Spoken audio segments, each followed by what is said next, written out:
ایک چھوٹے سے اسلامی شہر میں ایک نیک دل تاجر رہتا تھا۔ وہ بہت امیر نہیں تھا، مگر اللہ پر یقین بہت مضبوط تھا۔ وہ ہمیشہ کہتا تھا، جو اللہ کی راہ میں دیتا ہے وہ کبھی نقصان میں نہیں رہتا۔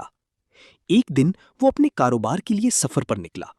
راستے میں اسے ایک مسافر ملا۔ وہ زخمی تھا، بھوکا تھا اور چل بھی نہیں سکتا تھا۔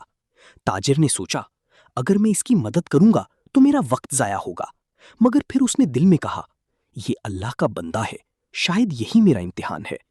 تاجر نے اپنی سواری روکی، اس مسافر کو پانی دیا، کھانا دیا اور اسے ساتھ بٹھا لیا۔ مسافر آہستہ آہستہ بہتر ہونے لگا۔ وہ بہت دعا دینے لگا، مگر اپنا تعارف نہیں بتاتا تھا۔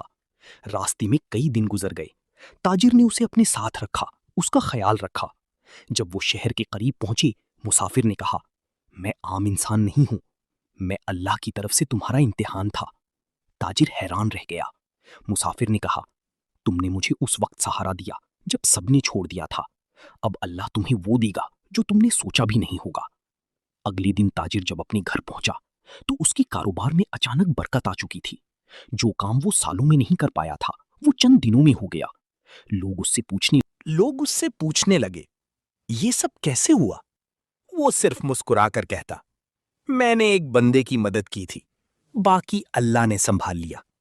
پھر اس نے لوگوں کو نصیحت کی، کبھی بھی کسی کو چھوٹا نہ سمجھو، کیونکہ جس کی تم مدد کر رہے ہو وہ تمہاری تقدیر بدلنے کا ذریعہ بھی ہو سکتا ہے۔ بے شک جو اللہ کی راہ میں چلتا ہے، اللہ اس کے لیے راستے خود بنا دیتا ہے۔